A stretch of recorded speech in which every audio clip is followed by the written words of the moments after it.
Gente, eu tô gravando esse vídeo, eu não sei se esse vai ser meu fim, não sei o que tá acontecendo, acho que tô ficando louco, precisava desabafar com alguém. Eu acabei de ver um pau se mexendo, um graveto, um arbusto, eu não sei, olha lá, tá mexendo de novo, olha lá.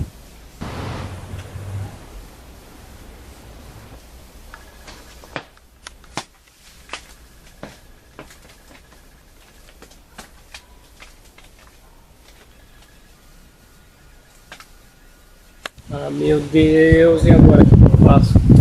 Ele falou, essa cidade grande, muita correria, não ia dar certo.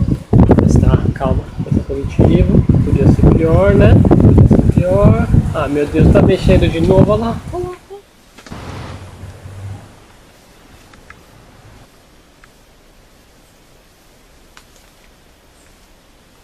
Tá, então, bom, vou parar aqui, vai, vou ver se eu acho alguma ajuda profissional.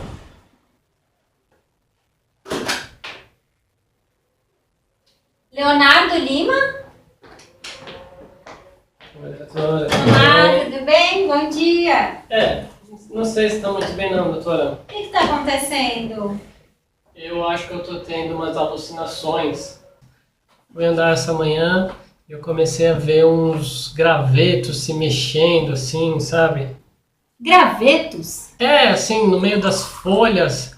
Era um pedaço de madeira, tava mexendo sozinho, como se tivesse vida. Eu não sei, você acha que é sério, doutora?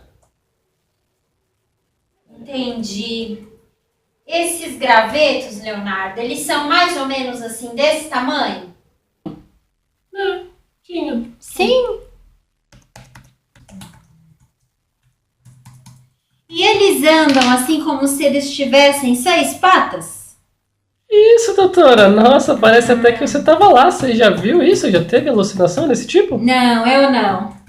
Então qual que seria o meu caso? O seu caso, Leonardo, chama-se fasmatódia. Ah, meu Deus, sabia. Olha esse nome, deve ser grave. Não é grave não, Leonardo. Seu graveto é como esse? É isso mesmo. Esse graveto nada mais é do que um inseto, é o bicho-pau. Mas é uma madeira? É um inseto? É um inseto. Parece uma madeira. Parece mesmo, mas ele é um inseto. A doutora me explicou que esse é um ótimo exemplo de camuflagem. O bicho-pau se parece com um graveto, justamente o ambiente onde ele vive, e assim passa desapercebido pelos predadores. Mas eu ainda me perguntava, como é que é possível ter ficado tão parecido assim com um graveto? E a resposta dela foi seleção natural.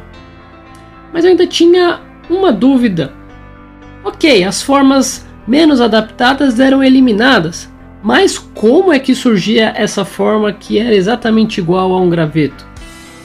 Aí então eu fui pesquisar um pouco. Darwin publicou seu livro A Origem das Espécies em 1859, mas suas ideias não foram aceitas assim de cara. Como a maior parte das grandes novidades científicas, teve uma grande resistência, e o darwinismo foi muito criticado nos seus primeiros 50 anos, justamente porque ninguém entendia como é que poderia surgir uma forma diferente, a variação, de onde que viria? Vale lembrar que na época, ninguém sabia ainda da existência do DNA, nem da função de genes, etc. Somente no século XX é que começou a entender um pouco melhor como que era essa informação genética, o que era isso e que ela estava associado ao DNA. Hoje sabemos que o DNA contém a receita para fazer proteínas e tudo o que uma célula precisa. Essa informação está contida na ordem das bases nitrogenadas, A, T, C e G. Quando uma célula duplica, ela copia o DNA, e a proteína polimerase adiciona a base complementar, A com T, C com G. Mas, uma vez a cada 100 mil vezes, ela comete um erro, incorpora uma base errada. Se essa não for consertada, teremos uma troca de informação, ou seja, uma mutação. Outra fonte de variação genética acontece na produção de gametas. Nosso DNA é uma combinação do DNA da mãe e do pai. temos 2 cópias de cada cromossomo.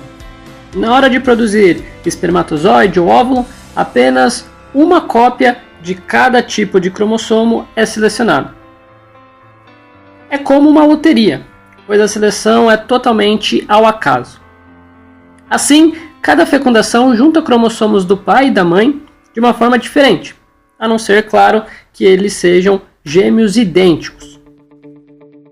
Além disso, existe um outro processo que aumenta a recombinação. Ela ocorre durante a meiose. É chamada de crossing over. É um processo em que pequenos pedaços de cromossomos homólogos, ou seja, do mesmo tipo, são trocados. Cada vez é de um jeito diferente. Assim, cada gameta vai ser um resultado único de uma combinação de DNA.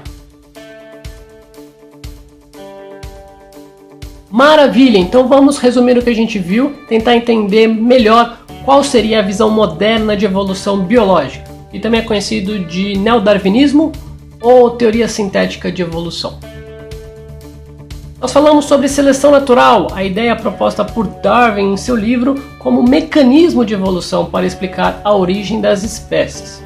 No começo, houve muita resistência, porque ninguém entendia como que poderia aparecer formas diferentes, que seriam então selecionadas pela natureza. Uma luz começou a vir somente no começo do século XX, quando pesquisas trouxeram mais informação e conhecimento sobre qual seria a função do DNA e dos genes. E hoje a gente junta tudo isso e tem novas ideias de como que poderiam aparecer essas formas distintas. Primeiro, seria através de mutações. Então a gente pensa primeiro em histórias e quadrinhos, super-heróis, mas a gente sabe que mutação é um pouco diferente do que essas histórias nos contam. Na verdade, mutação seria simplesmente uma troca de informação genética. Um exemplo seria um erro durante a replicação do DNA, troca a base, e o resultado vai ser que a proteína formada pode ter uma forma diferente. Pode ser que não aconteça nada, seja uma mutação neutra. Mas se a proteína mudar de forma, ela pode funcionar pior, ou, por sorte, eventualmente, essa proteína pode ter uma forma em que ela funcione ainda melhor. Tudo isso será ao acaso. E assim a gente tem uma ideia melhor de como funcionaria a evolução, no sentido de que o ambiente ele exigirá algo dos organismos, mas não necessariamente vai aparecer o que o organismo necessita, porque a mutação seria ao acaso. Além disso, outra forma de variação seria o que é chamado de recombinação. Como nós vimos, a formação de gametas acontece durante a meiose e um processo chamado de crossing over realiza trocas de pequenos fragmentos de DNA. Assim, cada gameta formado vai ter uma composição diferente de genes. E além disso, no final, vai ter uma segregação, apenas um tipo de cada cromossomo é selecionado, e assim a gente tem gametas únicos, que vão proporcionar uma maior variação de DNA. Minha conclusão então é que eu não estava ficando doido. O que eu vi foi um exemplo de camuflagem, produto da seleção natural, resultado tanto de variação por mutação e recombinação, tudo ao acaso, que é selecionado pela natureza.